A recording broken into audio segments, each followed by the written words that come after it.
How is crystal meth different than cocaine? Crystal meth is different from cocaine because it doesn't only stimulate the production of a massive amount of dopamine. In fact, it does produce more dopamine than what cocaine does in your body. But it also produces a massive amount of serotonin, and it can produce so much serotonin that it can put you into serotonin syndrome. It can burn out your serotonin receptors. And when you have such a flood of serotonin and dopamine, it does create different effects. How it does affect your brain is tremendously different.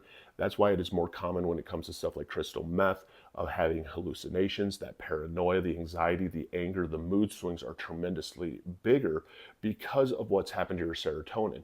You have mood swings when it comes to cocaine because of the dopamine drop that you hit after about 15 minutes.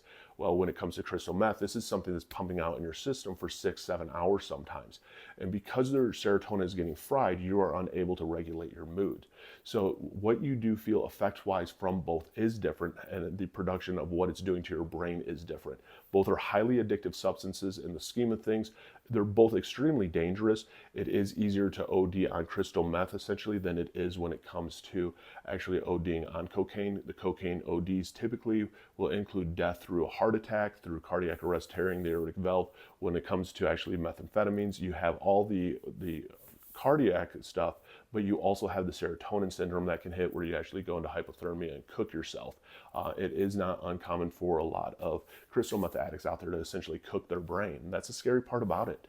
I'm a recovering cocaine alcoholic addict, and I share the insanity of addiction because maybe it's an eye opener for some. Maybe it helps some realize that addiction isn't maybe what you thought it was. I mean, it's just scary to try and understand addiction because it's so different for so many.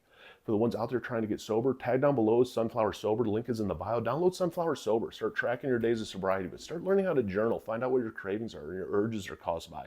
Start using SAM for the 24-hour support. Go to an NA meeting. Go to an AA meeting. Find a therapist, a doctor, find the right medication to get on. Who knows? Go to inpatient treatment or outpatient treatment. There's no right or wrong way of getting sober. It's your way of getting sober. You got this one day at a time. Don't give up and keep pushing forward because, yes, it does get better.